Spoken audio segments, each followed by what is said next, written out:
Hello everybody, all of my dear students. I hope all are very well. তো আজকে আমরা অঙ্কুরণ biology ক্লাসে দ্বাদশ শ্রেণী জীববিদ্যার হেরিডিটি অ্যান্ড ভেরিয়েশন এই অধ্যায়ের প্রথম ক্লাস শুরু করব। তো তোমাদের প্রি বোর্ড পরীক্ষা খুব সামনেই, তাই আমি ওই অধ্যায়ের কিছু কিছু প্রশ্ন উত্তর সহ তোমাদের সঙ্গে আলোচনা করে নেব। তোমরা উত্তরগুলি খাতায় তুলে নেবে এবং তোমাদের সুবিধা হবে এতে।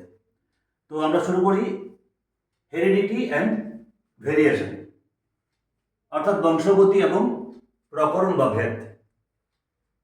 তো আমি প্রথমেই যে প্রশ্নটা নিয়ে আলোচনা করব যে বংশগতি কাকে বলে।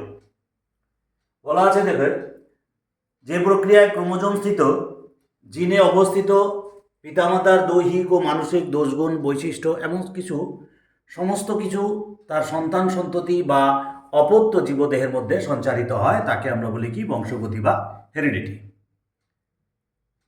সুপ্রজননবিদ্যা বা জেনেটিক্স কি যদি বলি, যে বিজ্ঞানের যে শাখা অধ্যয়ন করলে বংশগতি সম্পর্কে আমরা বিশেষভাবে জানতে পারি, তাকে আমরা বলি কি বংশগতি বিদ্যা বা জেনেটিক্স বা সুপ্রজননবিদ্যা। বংশগতি বিদ্যার জনককে, অর্থাৎ ফাদার অফ জেনেটিক্স কাকে বলা হয়? যে বিজ্ঞানী গ্রেগর জোহান মেন্ডেলকে বংশগতি বিদ্যার জনক বলা হয়, কারণ বংশগতি সম্পর্কিত সূত্রগুলি সর্বপ্রথম তিনি প্রবর্তন করেছিলেন এবং বংশগতি বিদ্যা নামক জীববিজ্ঞানের নূতন শাখা জন্ম দিয়েছিলেন তিনি। তাই গ্রেগর জোহান মেন্ডেলকে বংশগতি বিদ্যার জনক বা ফাদার অফ জেনেটিক্স বলা হয়। জিন কি?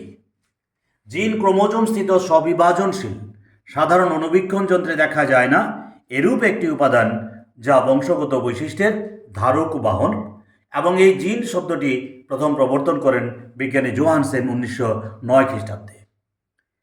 প্রকট ও প্রচ্ছন্ন জিন বলতে আমরা কি বুঝি? যে কোনো নির্দিষ্ট বৈশিষ্ট্যের জন্য প্রয়োজনীয় যুগ্ম জিনের বা এলিলের, অর্থাৎ যেমন ক্যাপিটাল টি স্মল টি, এর মধ্যে যে জিনটি কমপক্ষে একটি উপস্থিত থাকে সেই বৈশিষ্ট্যের বাহ্যিক প্রকাশ ঘটায়, সেই জিনটিকে আমরা বলি কি প্রকট জিন। যেমন লম্বা গাছের জিন ক্যাপিটাল টি হলো প্রকট জিন, কারণ লম্বা বৈশিষ্ট্য প্রকাশের জন্য একটি ক্যাপিটাল টি জিনের উপস্থিতি প্রয়োজন। অন্য জিনটি ক্যাপিটাল টি বা স্মল টি যে কোনোটিতে হতে পারে, যেমন ক্যাপিটাল টি, স্মল টি। প্রচ্ছন্ন জিন কি? কোনো নির্দিষ্ট বৈশিষ্ট্য প্রকাশের জন্য যে জিনের একই প্রকারের এলিলের প্রয়োজন, সেই জিনটিকে প্রচ্ছন্ন জিন বলা হয়। যেমন বেটে বা খর্ব গাছের জিন স্মল টি হলো প্রচ্ছন্ন জিন, কারণ খর্ব বৈশিষ্ট্য প্রকাশের জন্য দুটি স্মল টি জিনের, অর্থাৎ ক্যাপিটাল টি স্মল টি উপস্থিতি প্রয়োজন। লোকাস কি?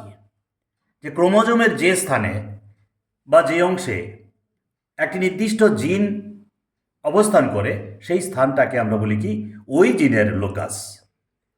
ফিনোটাইপ ও জিনোটাইপ বলতে আমরা কি বুঝি? কোনো জীবের প্রকাশিত বাহ্যিক বৈশিষ্ট্যকে আমরা কি বলি? ফিনোটাইপ বলি, এবং ক্রোমোজোম স্থিত জিন সংযুক্তির দ্বারা নির্ধারিত বৈশিষ্ট্যকে আমরা বলি কি জিনোটাইপ। এবার আসি আমরা সংকরায়ন বা হাইব্রিডাইজেশন বলতে কি বুঝো?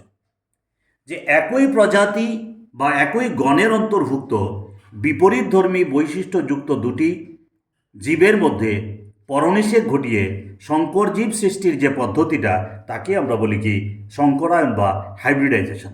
আমরা একটা ছোট্ট ছকের আকারে এখানে দেখিয়েছি যে বিশুদ্ধ লম্বা মটর গাছ এবং বিশুদ্ধ বেটে মটর গাছের মধ্যে যদি আমরা সংকরায়ন ঘটাই, তবে প্রথম অপত্য জনুতে যে জীব সৃষ্টি হয়, অর্থাৎ সংকর লম্বা মটর গাছের সৃষ্টি হয়।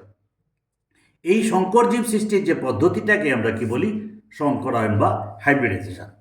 তাহলে দেখো, আমরা খুব সুন্দরভাবে আজকে আমরা এই বংশগতি সম্পর্কিত কিছু প্রশ্ন উত্তর সহ আলোচনা করলাম, যে বংশগতি কাকে বলে, সুপ্রজননবিদ্যা বা জেনেটিক্স কাকে বলে, সুপ্রজননবিদ্যার জনককে, জিন কি, প্রকট জিন ও প্রচ্ছন্ন জিন বলতে কি বুঝো, লোকাস কি, ফিনোটাইপ ও জিনোটাইপ কি, এবং সংকরায়ন বা হাইব্রিডাইজেশন কাকে বলে।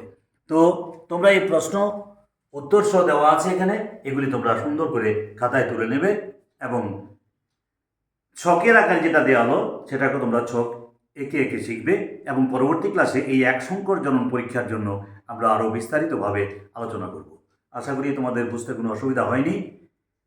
তো আজকে আমরা এখানে রাখছি, পরবর্তী ক্লাসে এই অধ্যায়ের আবার পরের ক্লাস শুরু করব। সবাই ভালো থাকবে।